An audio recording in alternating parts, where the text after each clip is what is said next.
साथियों, आज मैं आपसे डेप्रिसिएशन के बारे में चर्चा कर रहा हूँ। डेप्रिसिएशन माने हिंदी में कहते हैं ह्रास।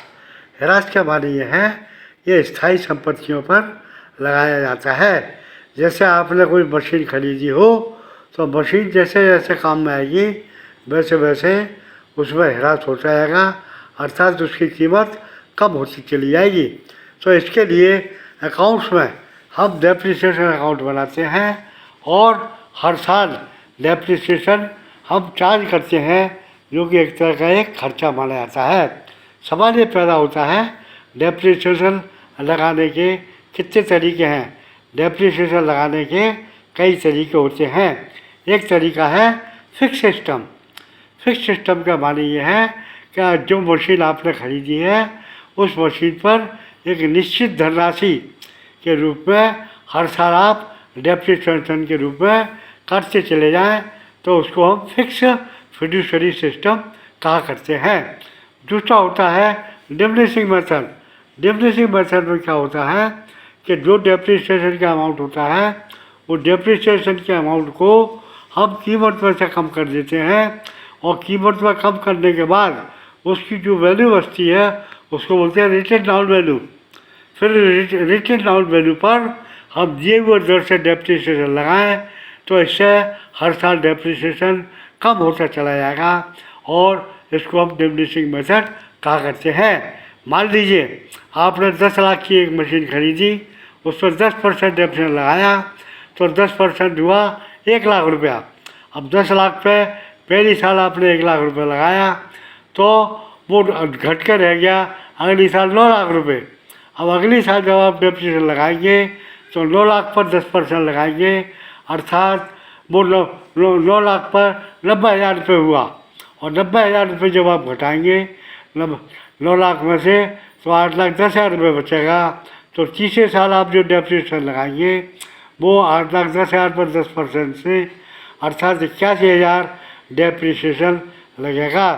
कहने का तात्पर्य है कि डेप्रिसिएशन की राशि हर साल अगर घटती चली जाए, जो कि रिटन डाउन वैल्यू के आधार पर निकाली जाए, तो इसको हम रिटन डाउन वैल्यू मेथड कहा करते हैं। इसी प्रकार से एक मेथड और होता है, उसका नाम है एन्युटी मेथड। एन्युटी मेथड होता है वार्षिकी मेथड। वार्षिकी मेथड के माने ये है कि एक टेबल दी होती है, उस टेबल के आधार पर कितने साल तक मशीन चलेगी और किस % से हमको लगाना है, उसके हिसाब से गणना करके हम हर साल वही रकम डेप्रिसिएशन के रूप में काटते चले जाएँ, तो इसको हम वार्षिकी पद्धति कहते हैं।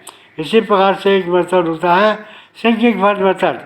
सिंकिंग फंड मेथड के माने ये है कि हर साल एक निश्चित धनराशि हम किसी फंड में डालते चले जाएँ और इस फंड को हम ब्याज पर उठा दें, तो हमारा हर साल हम ये रुपया जितना हम फिर सिंकिंग फंड में डालेंगे वो डालते चले जाएंगे और उस पर हर साल हमको ब्याज मिलती चली जाएगी और इस तरह से काफ़ी 5 साल के बाद या 10 साल के बाद एक अच्छी रकम हमारे पास सिंकिंग फंड में इकट्ठी हो जाएगी। फिर अब उससे हम नई मशीन खरीद सकते हैं और पुरानी मशीन को हम हटा सकते हैं। तो ये सिंकिंग फंड मेथड भी बहुत उपयोगी आता है और व्यापार में व्यापारी लोग इसका प्रयोग करते हैं। एक और होता है market price method. Market price method के माने ये है कि हर साल हम मशीन की कीमत देखें कि आज हमारी मशीन की क्या कीमत है। पुरानी मशीन की कीमत कम होती चली जाती है और नई मशीन की कीमत ज़्यादा रहती है। पुरानी मशीन की हर साल जो बाज़ारी कीमत होगी उस पिछले साल की कीमत के मुकाबले जो वर्तमान बाज़ारी कीमत है इसका अंतर को ही हम डेप्रिसिएशन के रूप में लगाएं, तो इस पद्धति को हम मार्केट प्राइस वैल्यू कहा करते हैं। तो डेप्रिसिएशन का अध्ययन करना बहुत ज़रूरी है, क्योंकि जैसे मान लीजिए आपने आज कोई कार खरीदी, अगर कोई नई कार खरीदते हो आप और 8 लाख या 10 लाख रुपये की कार आती है, तो वो कार की वैल्यू नहीं है जब तक वैल्यू है, और जैसे उसको 1 साल आप काम में लेंगे तो उस पर आपकी वैल्यू कम हो जाएगी और जो वैल्यू कम होगी उसी वैल्यू को हम डेप्रिसिएशन के नाम से जाना करते हैं। इसी डेप्रिसिएशन का अध्ययन करना बहुत आवश्यक माना जाता है। Thank you.